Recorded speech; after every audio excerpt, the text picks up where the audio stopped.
Assalamualaikum, saya Zid Al-Qusi bersama kita kupasan usahawan jalanan mencari kasih sejati, insya-Allah. Sambungan kita ini sesi 4, di mana saya sharekan macam manakah journey saya, macam manakah perasaan saya berubah, macam manakah saya mendapat pemahaman yang baru. Alhamdulillah, saya masih dapat kesedaran macam mana hati saya mula celik melalui pengalaman saya dalam pengertian kasih sejati, insya-Allah. Semasa saya mengalami proses cabaran hidup ni, memang antara perkara yang saya fikirkan selalu bila kita, semua orang pun fikir macam ni juga. Bila kita dalam susah, kita perlukan biasa seolah-olah seorang yang di dalam lautan yang dalam kelemasan kan, lemas atau terbiar, terombang ambing, memang kita minta tolong kan, dan kita teriak, kita mengalami satu fasa di mana kita cuba untuk meminta pertolongan daripada siapa yang kita boleh, daripada apa cara sekalipun. Dan kesedaran itu semua orang yang lalu, pasal tu bila orang lalu cabaran ni, dia akan ada fasa macam marah, macam tak boleh terima, frustrated, anxiety, rasa ditinggalkan, dan pelbagai putaran ini akan berterusan, di mana masa-masa yang semua orang yang melalui itu, dia akan mula rasa dia dipinggirkan, dan ada yang memang dipinggirkan pun, dan dia akan mula rasa keseorangan. Dan di situlah selalunya orang lalu cabaran ni memang dia akan lebih kita sebagai seorang Islam, memang kita akan lebih dekat kepada Allah. Semua orang yang lalu ni dia mesti faham punya, dia mesti sedar, dan semua orang yang dah lalui benda-benda macam ni, cabaran macam ni, dia mesti ada boleh kalau kenang kembali, dia mesti nampak saat-saat itulah dia mula dekat. Pasal saya rasa sendirilah, saya bila lalu macam tu, kita rasa kita perlu pertolongan kan, di mana semua tempat yang kita biasa minta, yang kita dah minta, yang kita cuba minta, mungkin tidak berjaya. Dengan kita melalui lagi kekecewaan demi kekecewaan, dan kita masih perlukan pertolongan tu kan.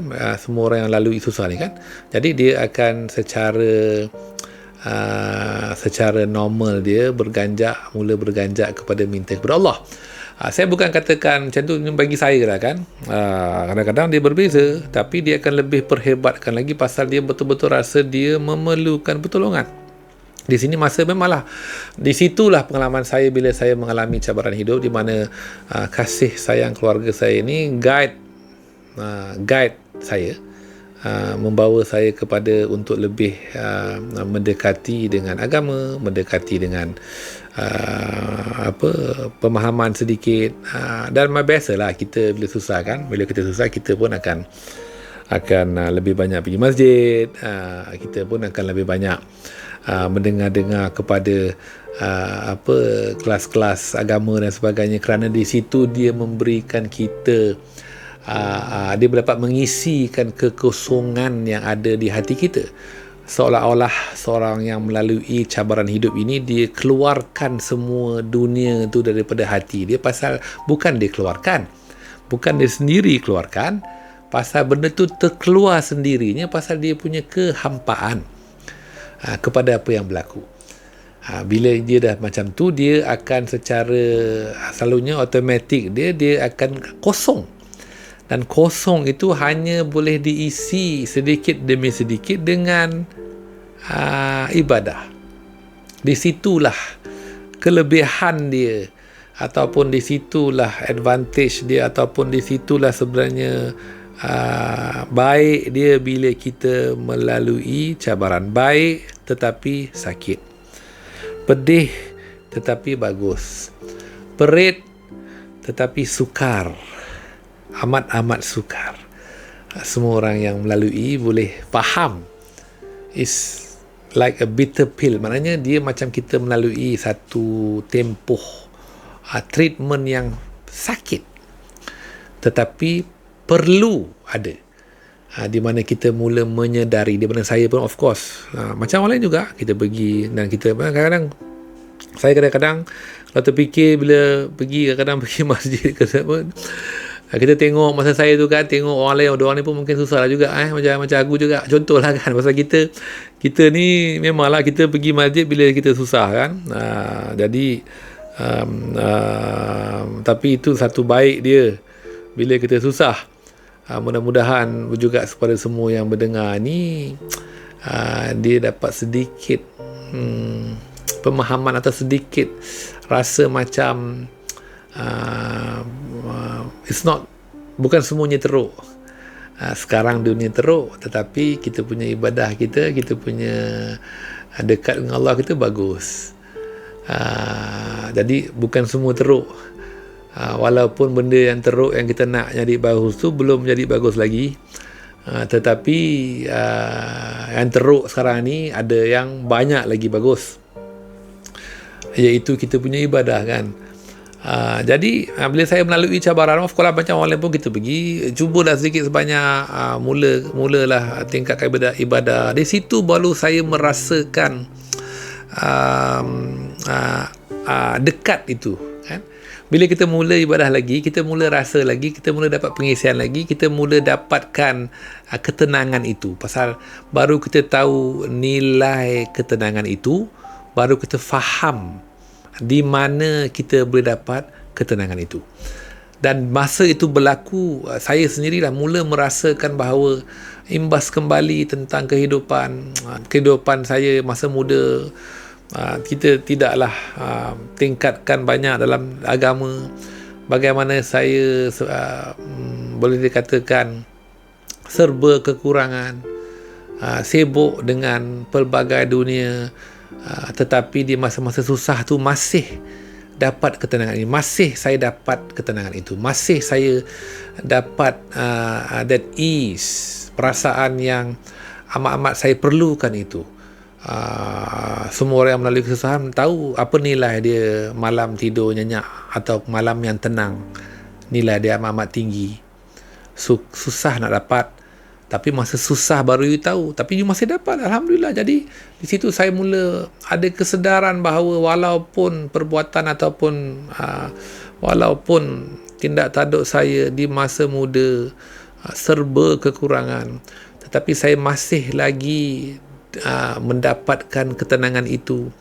Dan terdapat banyak orang lalu susah, dia akan tahu banyak masa-masa tiba-tiba macam ni dapat, tiba-tiba itu dapat, tiba-tiba dapatlah untuk sara hidup keluarga bulan ini. Walaupun kehidupan mungkin minggu ke minggu, bulan ke bulan, tetapi dia masih dapat pertolongan itu, masih dapat. Jadi di situ saya mula berfikir macam mana boleh dapat pasal saya punya tidak tanduk ni boleh katakan masa muda tidaklah serba kekurangan macam-macam. Saya mula merasakan bahawa kasih itu, saya mula sedar yang ada, walaupun saya sebegitu, tapi Allah masih ada. Saya mula merasa, dan bila itu saya mula sedar tentang kasih. Sebagaimana yang kita katakan dalam kita punya episod-episod sebelum ini kan, kita mengatakan tentang apakah itu definisi kasih. Kasih ini seseorang yang sentiasa ada menolong you setiap masa.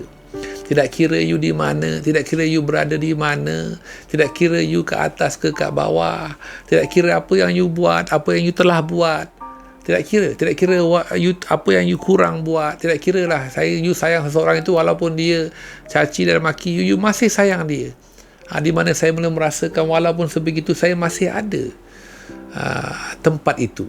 Dan bila melalui kesusahan itu, you rasa impact tu terus. Di sini impact tu you boleh rasakan terus. Ketenangan itu, walaupun dia bukannya sekali tenang semua, tak. Walaupun ketenangan itu berperingkat-peringkat dan ada masa-masa dia, tapi dia perlu bila kita melalui cabaran hidup. Memang amat-amat perlu. Pasal itulah yang memberikan kita ketenangan yang boleh bawa kepada hari pertama ke hari kedua. And it is so nilainya amat-amat tinggi.